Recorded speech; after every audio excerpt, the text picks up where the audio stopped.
suis très contente d'être ici, surtout dans cet endroit prestigieux qui est si utile pour tous les jeunes. Donc en fait, l'idée c'était plutôt de vous expliquer comment c'est important de participer à des études d'histoire naturelle. Ici, plusieurs d'entre nous, plusieurs d'entre vous, vous êtes concernés, intéressés par les maladies rétiniennes qui sont d'origine génétique ou pas. Et en fait, pour l'instant, il y a encore des choses qui restent très limitées dans l'innovation thérapeutique sur ces pathologies. En fait, on est confronté au fait que la rétine, c'est un tissu qui est hautement spécialisé, avec différents chaînons de neurones qui chacun vont traduire les images en signal chimique puis électrique et qui, du coup, comme tous les neurones, ne se régénèrent pas, avec un soutien d'une couche très importante qui est l'épithélium pigmenté rétinien, qui lui aussi peut être malade. On a de la chance quand on est spécialisé en ophtalmologie, par rapport à nos collègues cardiologues, pneumologues, c'est qu'on a accès direct à notre tissu d'intérêt, notre organe d'intérêt, puisqu'on peut tester la vision soit par des tests fonctionnels, on peut tester par l'acuité visuelle, des choses très classiques, l'acuité visuelle, le champ visuel, des choses un peu plus compliquées comme l'électrorétinogramme. Et depuis ces 20 dernières années, il y a eu aussi une révolution dans la façon dont on pouvait imager la rétine. Il suffit d'aller à travers le petit trou de la pupille. On a un accès direct à la rétine, mais avec des imageries beaucoup plus fines. On peut même avoir des informations un petit peu, ce qu'on appelle métaboliques, dynamiques de la rétine, comme l'imagerie en autofluorescence du fond d'œil, qui représente vraiment un équilibre entre ce qui se passe au niveau des capteurs de lumière, les photorécepteurs, et la couche de soutien qui est l'épithélium pigmenté rétinien. Une imagerie aussi assez précise qui est proche même d'une coupe histologique qui est l'OCT, donc le T pour tomographie, une coupe de la rétine qui nous permet de voir précisément au niveau tissulaire les différentes couches de la rétine et donc les apprécier. Et des techniques encore plus complexes et peut-être moins répandues, comme l'optique adaptative, qui permet de voir au niveau même cellulaire la mosaïque des cônes, par exemple. Et donc ça permet progressivement d'essayer de détailler un petit peu mieux, de décrire un petit peu mieux toute l'hétérogénéité des maladies rétiniennes d'origine génétique, qui vont des pathologies qui vont être congénitales mais plutôt stationnaires. L'archétype, c'est par exemple une maladie qu'on appelle l'achromatopsie, où depuis la naissance, les enfants sont très sensibles à la lumière, ne voient pas les couleurs, mais ça ne progressera pas, jusqu'aux maladies plus communes, parmi les maladies rares, mais progressives, comme la rétinopathie pigmentaire. Alors, cette amélioration de la façon dont on caractérise les maladies rétiniennes, elle a été aussi en miroir, Ariel mentionnait la rhodopsine comme le premier gène découvert sur la rétine pigmentaire. Et bien en fait, en miroir, on a une révolution génétique, puisque maintenant, on connaît plus de 220 gènes qui, quand ils sont mutés, peuvent donner différentes formes de maladies rétiniennes. Certains de ces gènes sont bien caractérisés, sont spécifiques de la rétine, spécifiques des photorécepteurs. D'autres sont des gènes qui sont exprimés dans tout le corps. Et il reste encore plein de choses à découvrir. Pourquoi un gène qui est exprimé dans tout le corps va donner uniquement une atteinte rétinienne dans certains cas, ou une atteinte plus diverse. Et du coup, ce qui a accompagné cette révolution génétique dans cette découverte et cette description de toute la variabilité génétique des dystrophies rétiniennes, eh bien, c'est tout ce qu'on appelle le séquençage haut débit. Et en France, maintenant, on a une grande chance parce que, d'abord, on a la chance d'avoir des centres labellisés maladies rares qui sont réunis dans une filière. Et la filière qui nous concerne, c'est la filière sans gènes qui est coordonnée à Strasbourg par Hélène Dollfus.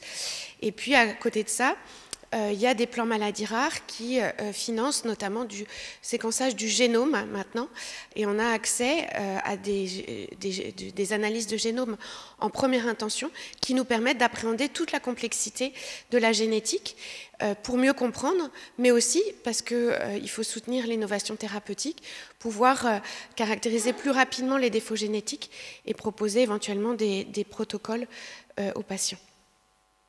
Donc la pathologie dont on m'avait demandé de parler, c'était le syndrome de Usher. En fait, sur Paris, nous avions un grand projet qui se poursuit en sous-unité, qui était le projet Light for Deaf, donc la lumière pour les aveugles, qui concernait le syndrome de Usher. Et ce projet comportait une partie clinique et puis une grande partie de recherche qui impliquait des collègues à l'Institut de la vision sur l'aspect rétine et à l'Institut de l'audition sur l'aspect auditif ou vestibulaire. Alors c'est quoi le syndrome de Usher? Donc c'est un sous-groupe de dystrophie rétinienne qui est un peu plus compliqué que juste une atteinte rétinienne. C'est une maladie qui est génétique, donc au niveau génétique c'est récessif, donc en général les parents n'ont pas de problème, mais on peut avoir plusieurs membres d'une même fratrie et il n'y a pas de risque en principe pour les enfants.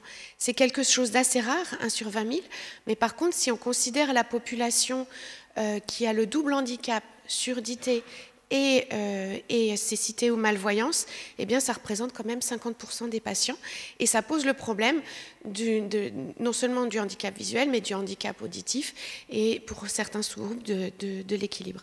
En fait, il y a 3 types de syndrome de Usher. Le 1, c'est le plus sévère, c'est celui qui nous intéressait pour la petite étude d'histoire naturelle que je vais vous présenter, et qui associe en fait une surdité profonde de naissance. Les enfants n'entendant pas, si on ne leur donne pas un implant cochléaire, ils ne sont pas capables de développer le langage oral, et donc ils sont sourds profonds, muets, et donc développent la langue des signes.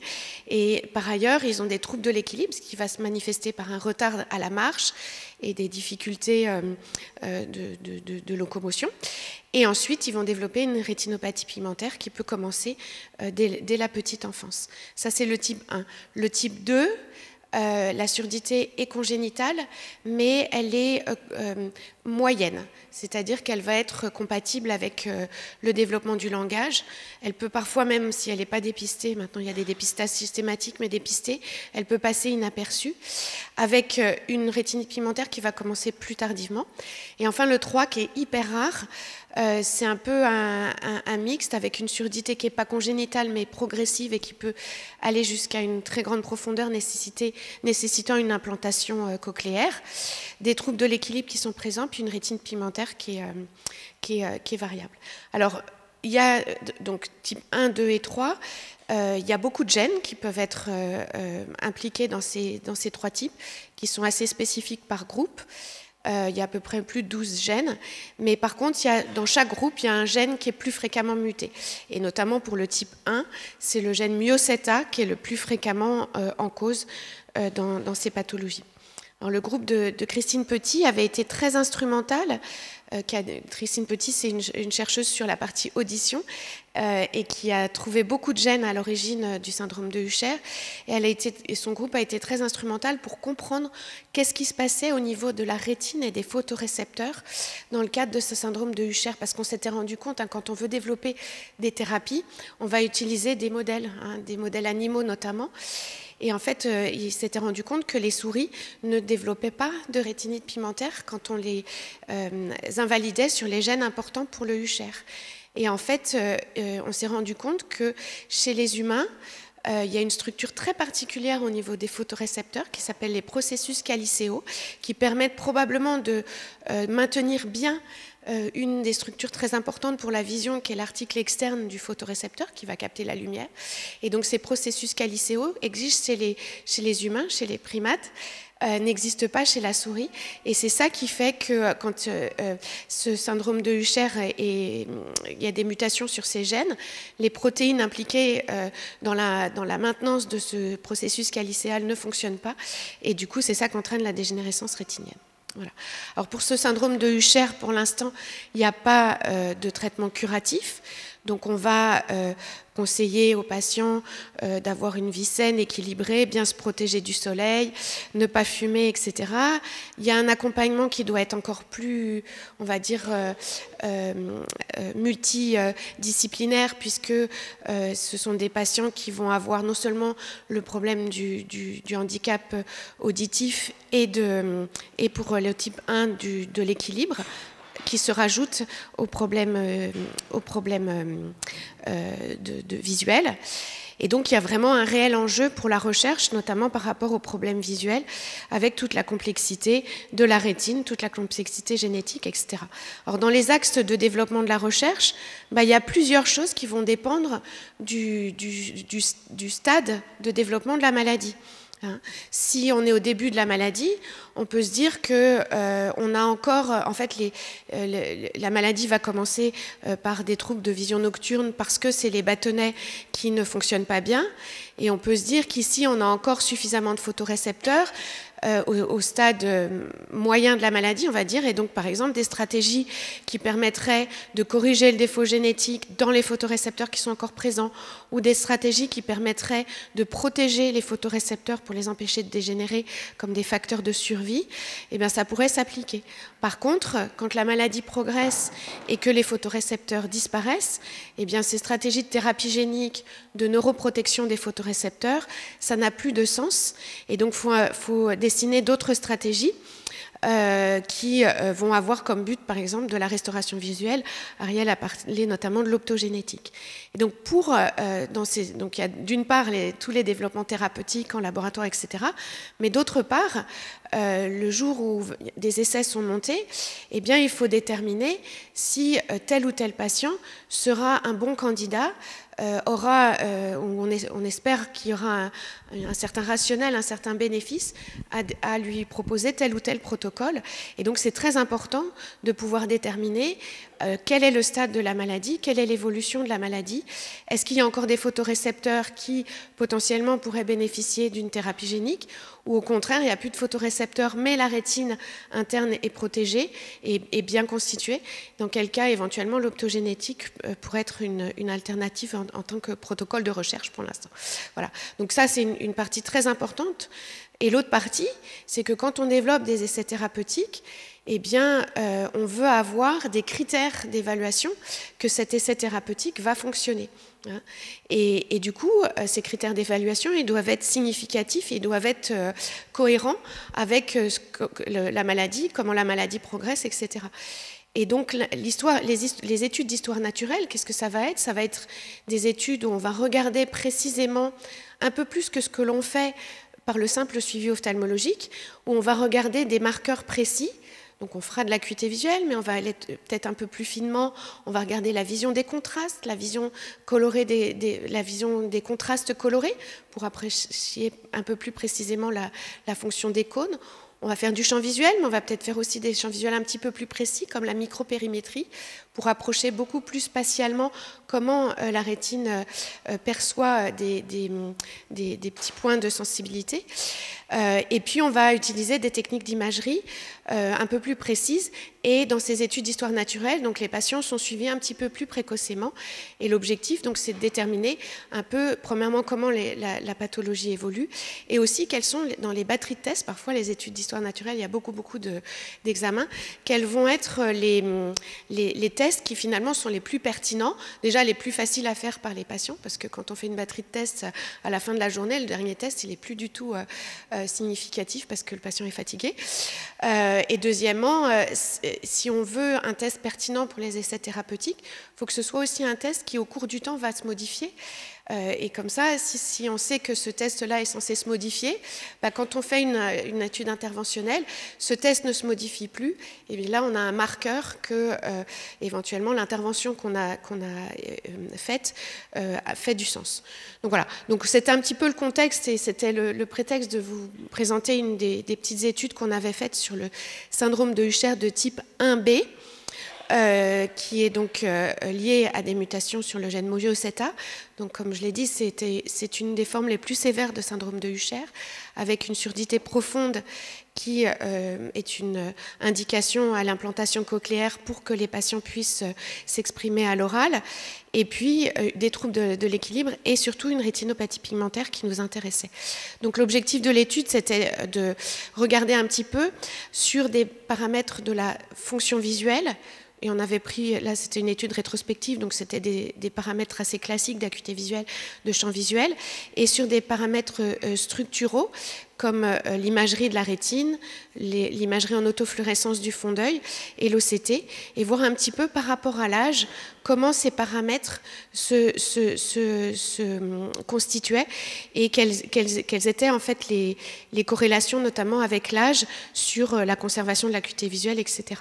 Donc on avait réuni, voilà, c'était une étude qui était au 15-20, on a repris tous les dossiers de 2007 à 2018 avec des patients qui avaient une confirmation génétique sur le gène de myocyte A. On a regardé l'acuité visuelle, le champ visuel, comme je disais, puis des imageries rétiniennes. Il y a 53 patients qui ont participé à cette étude, qui représentaient 42 familles. Donc il y avait un certain nombre de mutations qui étaient retrouvées chez ces patients, 50 mutations, ce qui traduit vraiment l'hétérogénéité de la pathologie, avec des mutations assez classiques. Certaines étaient nouvelles, ça a permis d'étendre le type de mutation chez ces patients et donc la connaissance aussi de ces mutations. Puis ensuite, on a regardé un petit peu plus les différents paramètres, notamment, donc, comme je disais, sur l'imagerie du fond d'œil. Et donc, ce qu'on a pu modéliser, c'est un peu l'acuité visuelle, le déclin de l'acuité visuelle avec l'âge, et aussi la constriction du champ visuel. Ces patients, ils sont atteints de rétinopathie pigmentaire, donc le champ visuel se rétrécit. Et donc, ce qui était intéressant, c'est qu'on a pu mettre vraiment en évidence une corrélation assez linéaire entre l'âge et le rétrécissement du champ visuel. C'est des choses qui sont intéressantes parce que à ce moment-là, on peut dessiner une droite avec une équation. Et du coup, déjà, par rapport aux patients, même s'il faut être toujours très prudent parce que chaque personne est vraiment unique dans la maladie rare et peut s'écarter de la moyenne, on peut à peu près modéliser l'évolution et peut-être même, du coup, améliorer la prise en charge et l'accompagnement des patients par rapport à ce qu'on connaît de ces études de modélisation du rétrécissement du champ visuel. Et puis aussi, on peut se dire que, voilà, si on veut dessiner une étude en prenant comme critère pour la participation à cette étude que le champ visuel il doit être de 20 degrés, et on sait qu'il faut mieux appeler les patients qui sont entre 30 et 40 ans pour participer à ces études. On a regardé aussi les paramètres d'imagerie. Donc en imagerie, on parlait de l'autofluorescence et de l'OCT, pour regarder comment était préservée la partie centrale de la rétine, la macula. Et là, on s'est rendu compte qu'il y avait une grande variabilité en fonction de l'âge, ce qui était un petit peu curieux, alors que les paramètres fonctionnels étaient assez cohérents par rapport à l'âge. Mais on s'est dit qu'il y a des paramètres. Alors, l'imagerie, c'est aussi des mesures que l'on va prendre avec le caractère peut-être un peu subjectif parfois de ces mesures. Mais on s'est dit que sur la partie imagerie, il y avait quand même une grande hétérogénéité et que finalement, les paramètres fonctionnels, ce qui font du sens pour les patients, étaient peut-être plus importants et intéressants. Puis ensuite, ce qu'on a fait, c'est qu'on a regardé le type de mutation.